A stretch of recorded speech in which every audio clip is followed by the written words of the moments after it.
Well, the Bad River Band of Lake Superior, Chippewa is pushing back on Enbridge's Line 5 reroute project. Today, the band filed a petition for judicial review with Wisconsin's Iron County Circuit Court. They're challenging an administrative law judge's decision last week to uphold permits for the reroute project.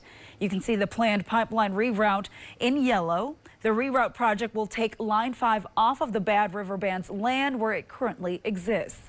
In a statement, Bad River Band leaders say they're concerned about the quality of their water during this project.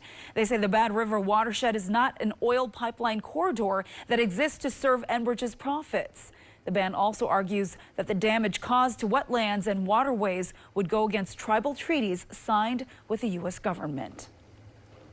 Well, Northern News Now did reach out to Enbridge about the band's petition. They said issuing a stay of construction on the pipeline and relocation project is, quote, frankly unreasonable. A federal permit for the project was issued back in 2025 and is now being finalized. After that, construction could begin.